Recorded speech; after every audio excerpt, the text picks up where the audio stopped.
નમો વજ્જાયણ નમો લોય સબ્બ સાવણમ.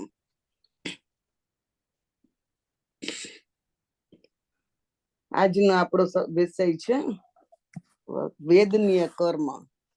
વેદનીય કર્મ આપણને છે ને જીવનમાં ડગલે ને પગલે હેરાન કરતું હોય છે, નડતું હોય છે. એટલે અને આપણે બધા ડગલે ને પગલે આ વેદનીય કર્મ બાંધી રહ્યા છીએ. એની વાત આજે કરવાની છે. અને આ વેદનીય કર્મથી બચવા માટે શું કરવું જોઈએ અને વેદનીય કર્મ ન બંધાય તો તેના માટે શું કરવું જોઈએ તેની થોડી વાતો આપણે કરીશું. અને વેદનીય કર્મ ન બંધાય તેના માટે કયા કયા ઉપયોગ રાખવા જોઈએ. અંતરાય કર્મ એ વેદનીય કર્મ, અંતરાય કર્મ અને વેદનીય કર્મ, આ બંને કર્મો સંસારની અંદર આપણને ખૂબ જ હેરાન કરે છે. તેની વાતો આજે કરવાની છે. આપણો આત્મા આત્મા કદી દુખી હોય તો શકે નહીં, કારણ કે આપણો આત્મા છે. આત્મા કોઈ દિવસ દુખી ના થાય. આપણું શરીર દુખી થાય, શરીરને પીડા થાય, પણ આત્માને કઈ થતું નથી. એટલે આત્મા તો અનંત જ્ઞાન, અનંત દર્શન, અવ્યાભાત સ્વરૂપ છે અને તે હંમેશા સુખી રહેવા વાળો છે. આત્માનું સુખ દુઃખ ની ભેળસેળ વાળું નથી. આત્માનું સુખ પરમેનન્ટ છે. તેનું સુખ કદી પણ દુઃખ લાવી શકે જ નહીં. આત્માને સુખ મેળવવા માટે કોઈની સહાયની જરૂર પડતી નથી. જો આત્મામાં આટલું સુખ છે તો આપણે દુઃખી કેમ છીએ? તો આત્મા રૂપી સૂર્યની સાથે વેદનીય કર્મ રૂપી વાદળા છવાયેલા છે. અને આત્મા રૂપી સૂર્યનો અવ્યાબાદ સ્વરૂપ ગુણ રૂપી આ પ્રકાશ ઢંકાઈ ગયો છે. એ પરિણામે જીવન સુખી કે દુઃખી બન્યા કરે છે. બાકી આત્માનો ગુણ તો હંમેશા સુખી રહેવાનો જ છે. પરંતુ વેદનીય કર્મ રૂપી વાદળના લીધે આ જીવન સુખી કે દુઃખી બન્યા કરે છે. સુખ અને દુઃખ તેનું જ નામ વેદનીય કર્મ છે. અને આ કર્મના લીધે જીવન પરાધીન અને કૃત્રિમ મળ્યા કરે છે. પરાધીન એટલે કે ક્યારેક સુખ તો ક્યારેક દુઃખ મળ્યા કરે છે. અને આ કર્મના ઉદયે જીવ દુઃખી બને છે. કદાચ જો થોડું સુખ મળી જાય તો કાયમ ટકતું નથી. અને તે સુખ દુઃખના ભેળસેળ વાળું હોય છે. તે સુખ પરાધીન હોય છે. આવી સુખ દુઃખની પરમાણુ જીવને રખડાવ્યા કરે છે. જે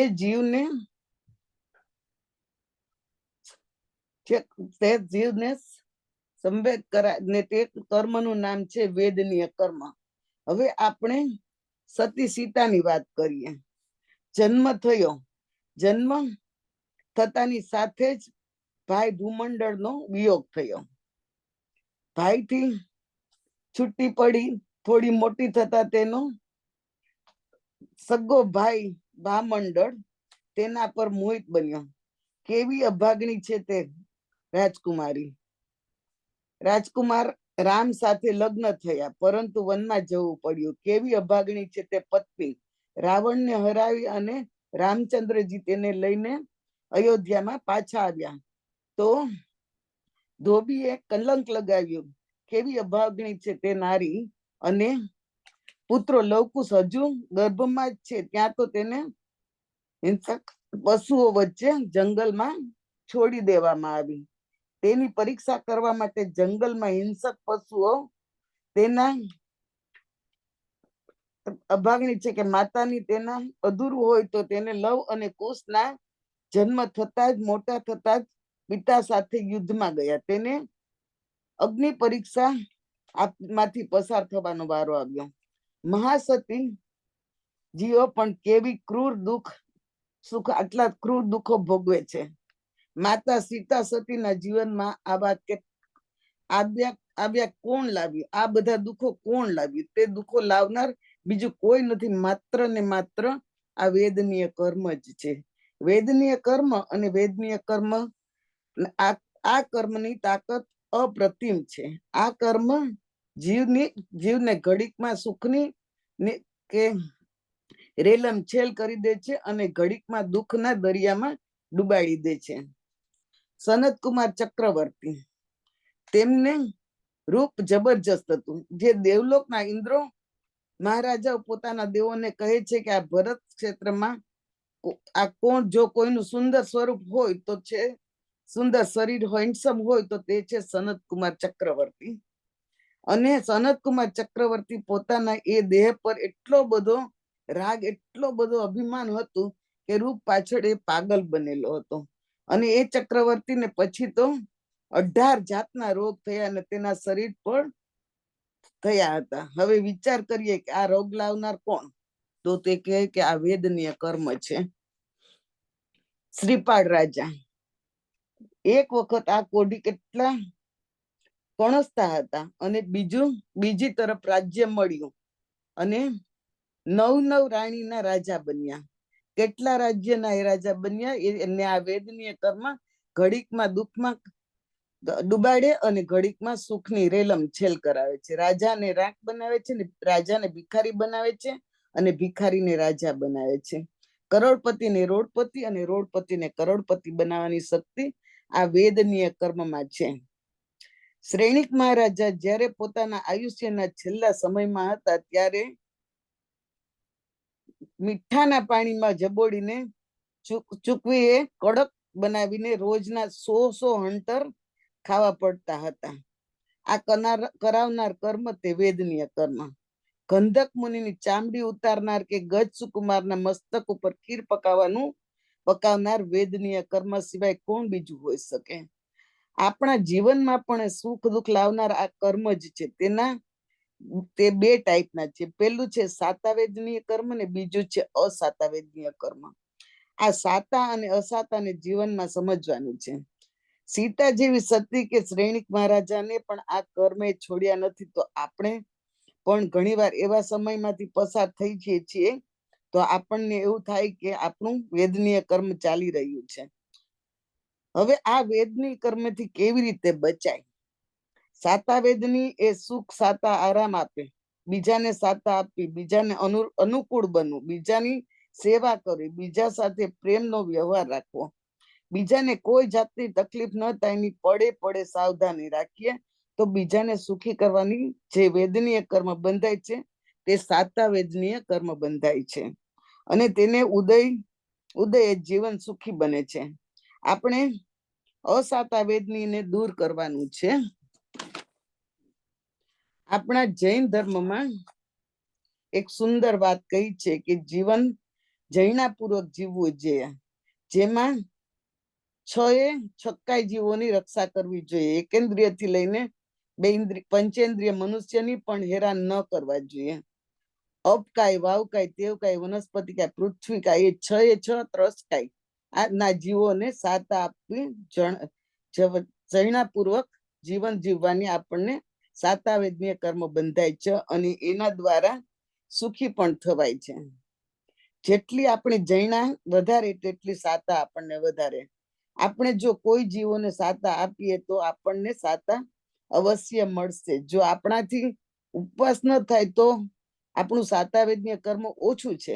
ઘણાથી સરસ ઉપવાસ થાય છે, ખબર પણ ન પડે. તેમનું સાતા વેદનીય કર્મ બહુ જ બળવાન હોય છે.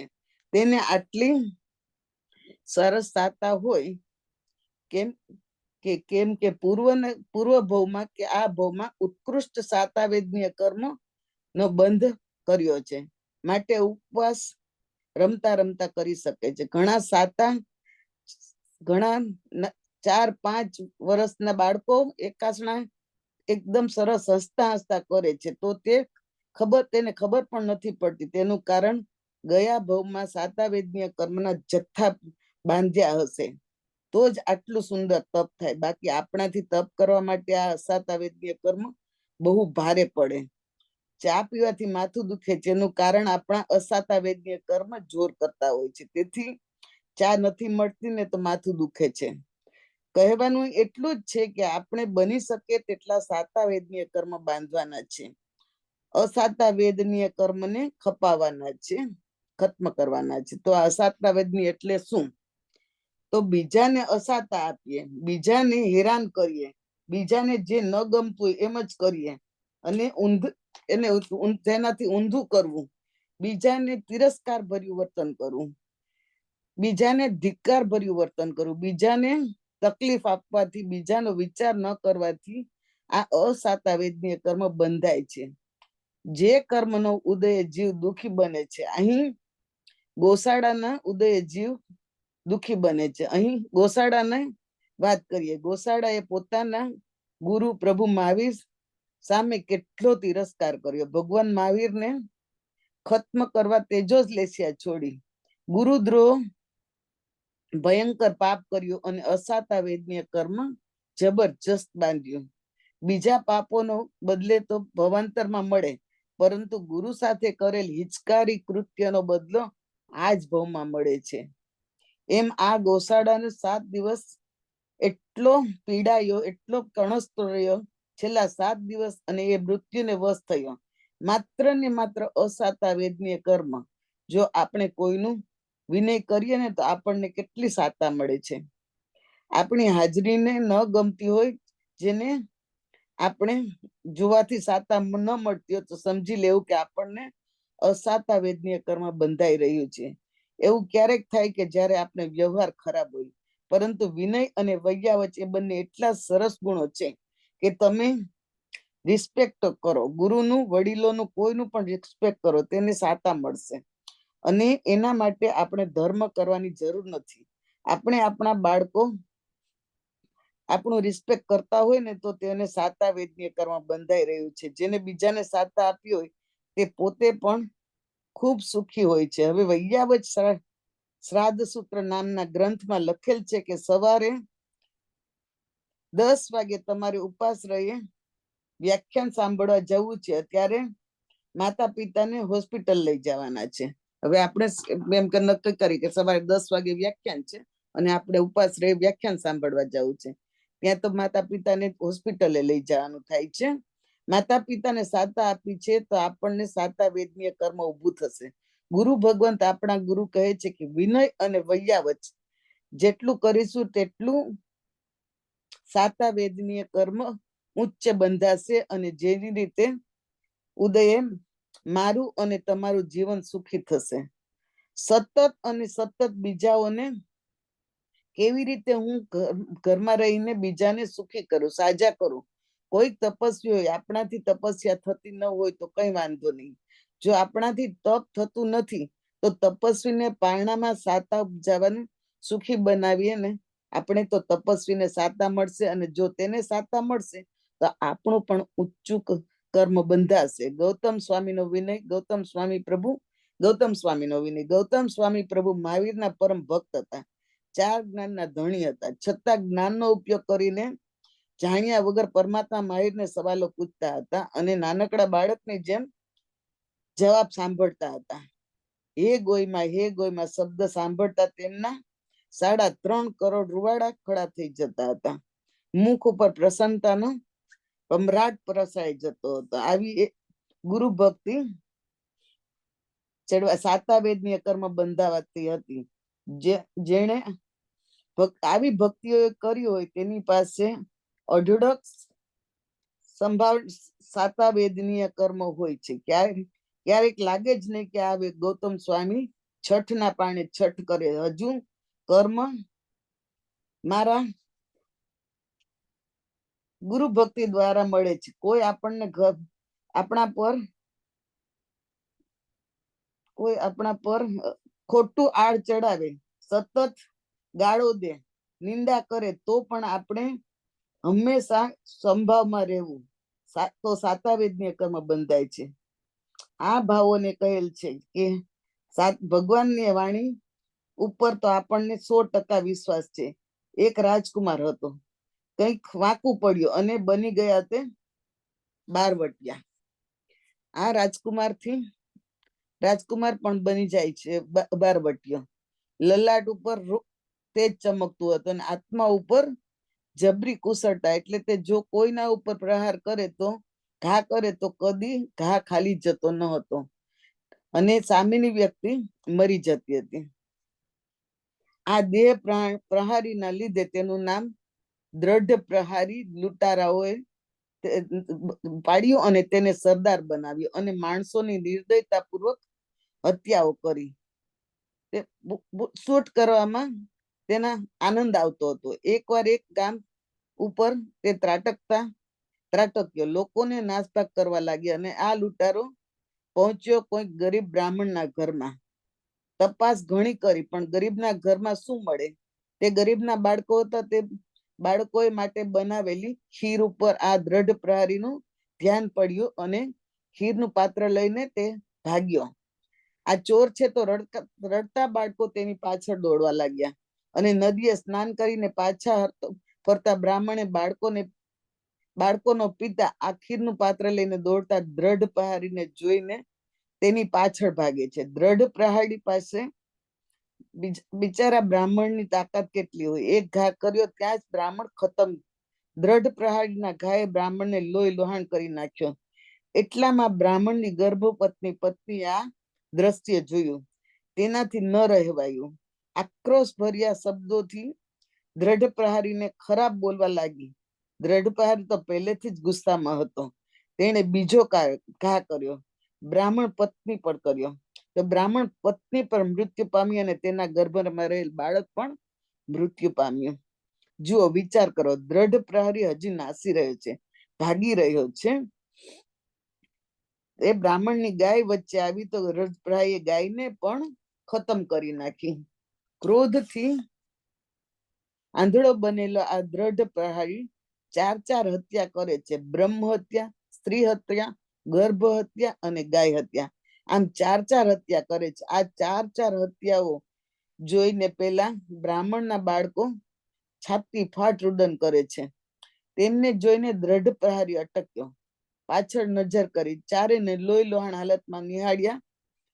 આ 4 હત્યાઓએ આ દ્રઢ પ્રહારીને ઊંડા વિચારમાં ગરકાવ કરી દીધો. 4 હત્યા અને આ નિરાધાર બાળકને જોઈને તેના મનમાં પશ્ચાતાપ થયો. ગામની બહાર પહોંચ્યો તો ખરો, પણ તેનું મન ઉચાળ છે. ક્યાંય શાંતિ નથી, પસ્તાવાનો પાર નથી. અને ત્યાં સામેથી મળ્યા જૈન મુનિરાજ. મુખ ઉપર પ્રસન્નતા છવાઈ રહી છે, લલાટ ઉપર તેજ પ્રગટી રહ્યું છે. સમતાના સાગર એ મુનિ જણાઈ રહ્યા છે. શાંતિના સમ્રાટ સુખના સાગરમાં ડૂબેલા જણાય છે. સાક્ષાત શુદ્ધિના સરવૈયા ને જોઈને દ્રઢ પ્રહારી જે 4 હત્યા કરીને પસ્તાવ કરે છે તે મુનિના ચરણોમાં પડી જાય છે અને ચોધાર આંસુએ દ્રઢ પ્રહારી રડે છે. જીવન અને શુદ્ધ બનાવવાનો રસ્તો તે પૂછવા લાગ્યો. મુનિવરે સંયમ જીવનની ઉપદેશ આપ્યો. સંયમ લેવાની વાત કરી. પાપની શુદ્ધિ માટે ચારિત્ર સુધી તપની વાત કરી અને પ્રતિબોધ પામેલા આ દ્રઢ પ્રહારીએ સંયમ જીવન સ્વીકાર્યું. હવે આ દ્રઢ પ્રહારી સાધુ છે, દ્રઢ પ્રહારી બન્યો છે. તેના હૃદયમાં શુદ્ધિની તલપ લગાડી. જલ્દીથી પાપોની શુદ્ધિ કરવા માટે તેણે પ્રતિરોજ ઉપવાસ કરે છે. જ્યાં જ્યાં મારા પાપો આવ્યા કરે છે અથવા તો કોક મને મારા પાપો યાદ કરે ત્યાં સુધી હું આહાર અને પાણી કરીશ નહીં એવો દ્રઢ નિશ્ચય કરે છે. અને ગામની બહાર તેઓ કૌશગમાં લીન બન્યા છે. ત્યાંથી જતા આવતા લોકો તેને જેમ તેમ બોલે છે ને મારી પત્નીને મારી નાખી છે, આણે મારી, તો કોઈ કહે છે કે આણે મારી મિલકત લૂંટી લીધી છે. અને પણ આવા પ્રહારો કરી રહ્યા હતા. પરંતુ મુનિ દ્રઢ પ્રહારી સમતા રસનું પાલન કરતા પોતાનું પાપોનું સાંભળીને જરા પણ ક્રોધ કર્યા વગર મુનિ પોતાના જાપમાં લીન રહીને ઉત્કૃષ્ટ સાતાવેદનીય કર્મ બાંધ્યું. લગાતાર 6 મહિના સુધી તપમાં લીન થઈને કેવળ જ્ઞાન પ્રાપ્ત કર્યું. પોતાના આત્માનું કલ્યાણ સાધી લીધું. માત્ર ક્ષમા આપવા દ્વારા પુષ્કળ સાતાવેદનીય કર્મ બાંધ્યું. 6 મહિના ક્ષમા ધર્મમાં લીન રહીને કેવળ જ્ઞાનને પ્રાપ્તિ કરી. માટે જ ક્ષમા એ સાતા આપનાર છે. ક્ષમા આપણા સાતાવેદનીય કર્મને મજબૂત કરવા માટે ક્ષમા અપનાવવી જોઈએ. મેઘકુમારે હાથીના ભવમાં સસલાની દયા ચિંતવી. એક પગ ઊંચો રાખીને સસલાની રક્ષા કરી.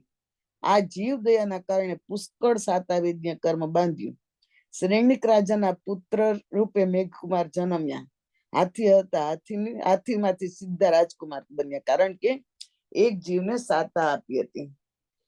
પોતાના વિશે વિચાર ન કર્યો તો પુષ્કળ સાતાવેદને કર્મ બાંધ્યું. શ્રેણિક મહારાજાનો પુત્ર મેઘકુમાર નામે જન્મ્યા. પ્રભુ મહાવીરના શિષ્ય બનીને સાચા સેવક બન્યા. મહાબળ રાજાએ પણ પુષ્કળ સાતાવેદને કર્મ બાંધીને દેવલોક પામ્યા. સંગમ નામનો રબારી માસક ક્ષમણના પારણે માસ ક્ષમણ કરનાર મુનિને પોતે રડીને મા પાસે બનાવેલી ખીર પેલા મહાન તપસ્વીને ભાવથી ખીરનું દાન કર્યું તો પુષ્કળ સાતાવેદન્ય કર્મ ઉપાર્જન કર્યું અને મહાધનાઢ્ય શાલીભદ્ર બન્યા.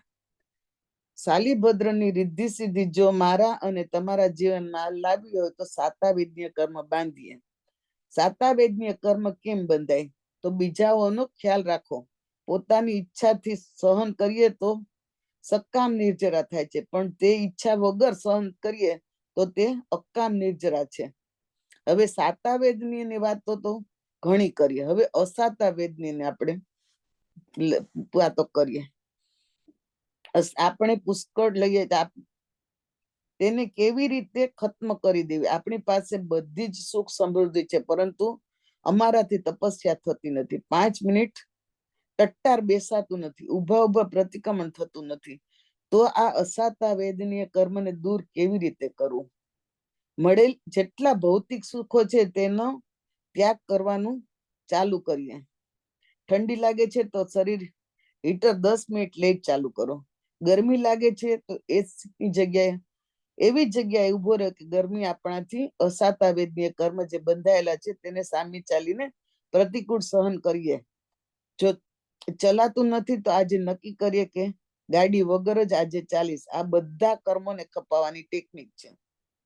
સાતાવેદનીય કર્મ જો બાંધવું હોય તો જેના અગણિત ઉપકાર છે તેવા માતા પિતાની સેવા કરવાથી પણ સાતાવેદનીય કર્મ બંધાય છે. માતા પિતાને પગે લાગવું તો ઠીક છે, પરંતુ હૃદયમાં માતા પિતા માટે બહુમાન ભાવ હોવો જોઈએ. બધા પ્રત્યે આદર ભાવ હોવો જોઈએ. તેમના ચરણોમાં પણ પ્રણામ કરવા જોઈએ. આ રીતે કરવાથી સાતાવેદનીય કર્મ બંધાય છે, જેના ઉદયથી સુખની પ્રાપ્તિ થાય છે. પણ કેવા કેવા કર્મો કરવા જોઈએ?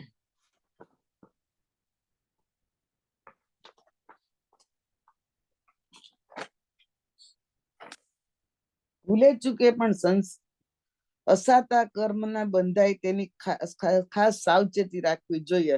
હવે આ વેદની કર્મની એક ઘટના હમણાં જ બનેલી છે. એક બેન મચ્છરને મારવાનું રેકેટ લાવ્યા. રોજના 100 થી 200 મચ્છરને મારે અને આજુબાજુ વાળાને કહે આ રેકેટ બહુ સારું છે, આના દ્વારા મારા ઘરમાં મચ્છર બહુ ઓછા થઈ ગયા છે. હવે પહેલાને પોતે પાપ કર્યું અને પછી પાપની અનુમોદના કરી. શ્રેણિક મહારાજાએ પણ આવું જ કર્યું હતું. વેદનીય કર્મ કેમ બાંધ્યું?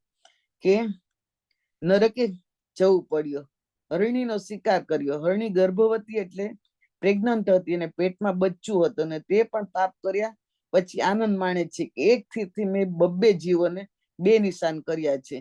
એનો આનંદ ખૂબ ખુશ થતા આનંદમાં આ વેદનીય કર્મ બંધાયું અને નરકનું આયુષ્ય બંધાયું. હવે બેન પણ પહેલા રેકેટ લાવ્યા, પછી બીજા બધાને કહે, અને થોડા વર્ષો પછી તેમની સાડીને આગે પકડી લીધી. એ આગ લાગવા બાળવા કઈ સારા કર્મ હશે તો બચી ગયા, પણ 70% શરીર બળી ગયું. ત્યારે મહાત્મા તેને ધર્મ સંભળાવવા આવ્યા. ત્યારે સાહેબને કહે છે કે સાહેબ, જે હું આ ભોગવી રહ્યું છે તે પૂર્વ કર્મના મેં રેકેટથી કેટલા બધા મચ્છરોને માર્યા હતા. આજે મને ખબર પડે છે કે એ મચ્છરોને કેટલું બધું દુઃખ થયું હશે. આ એક સત્ય ઘટના છે. વેદનીય કર્મ ક્યારેય આપણને કરોડપતિમાંથી રોડપતિ બની જઈએ તો પણ ખબર નહીં પડે. માટે સાતાવેદની આપણને શરીરને ઘરનું કુટુંબનું સુખ આપી શકે છે, અને અસાતાવેદનીય કર્મ દુઃખની પરિસ્થિતિમાં પણ અસાતાવેદનીય ઉત્પન્ન પેદા કરે છે અને સુખની સામગ્રી છીનવી લે છે. અનેક પ્રકારની પ્રતિકૂળતા વાળું કામ પેદા કરે છે. રોગ ઘડપણ વગેરે આ લાવે છે. આર્થિક રીતે પૈસાથી બેહાલ કરી દે છે. તેવું આ અસાતા વેદનીય કર્મથી જો દૂર રહેવું હોય તો તેનો ઉપાય છે બીજાને સાતા આપો અને કોઈને પણ હેરાન કરવાનું નથી. તે આના ઉપરથી સમજાય છે. પ્રતિકૂળતાને પોતાના જીવનનો મંત્ર બનાવવાનો છે. અનુકૂળતા એટલે શરીરને સુખ આપવાનું છે અને પ્રતિકૂળતા એટલે શરીરને આતાપ આપવાનો છે. ઉનાળામાં ઠંડીમાં ઓછા ગરમ વસ્ત્ર પહેરવા, થોડી વાર ઓછું હીટિંગ કરવું અને વરસાદમાં ઘરમાં રહેવું તેને પ્રતિકૂળતા કહેવાય. અસાતા વેદનીયથી દૂરની પરિસ્થિતિ પેદા થઈ શકે છે અને તે આત્માને દુખી કરે છે. તેવી જ રીતે સાતા વેદનીય કર્મ સુખ નિર્માણ કરી શકે છે. સરસ મજાનું ઘર છે, પરિવાર છે, બધી જ સમૃદ્ધિ છે, પરંતુ તેમાંથી આત્મા સંતુષ્ટ થતો નથી. દુઃખની પરિસ્થિતિમાં સંતુષ્ટ અને સુખમાં સંતપ્ત થઈ રહેવું. આટલું સાંભળ્યા બાદ આજે આપણે નક્કી કરીએ કે કોઈના દુઃખમાં હું માત્ર અંશ માત્ર પણ નિમિત્ત નહીં બનું અને કોઈ પણને સુખી કરવાની એક પણ જતી નહીં કરું. એવું જો આ વેદનીય કર્મને સાંભળ્યા પછી જો આપણે ધર્મ કાર્યમાં આપણે આગળ વધીશું, સારા કર્મના કાર્યો કરી શકીશું, આત્મકલ્યાણના માર્ગે આપણે ચાલી શકીશું. જો જીવન દુઃખી હશે તો ધર્મના પણ આપણે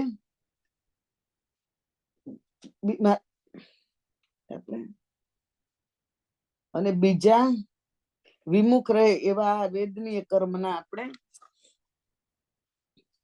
તત્વ બે છે, જીવ અને બસ પછી ચીન આજ્ઞા વિરુદ્ધ મારાથી કઈ પણ બોલાયું હોય, ચીન માર્ગ વિરુદ્ધ મારાથી કઈ પણ બોલાયું હોય અને સંભળાયું તો પ્રસ્મિચ્છામિ દુક્કડમ. રેકોર્ડિંગ બંધ કરવાનું છે.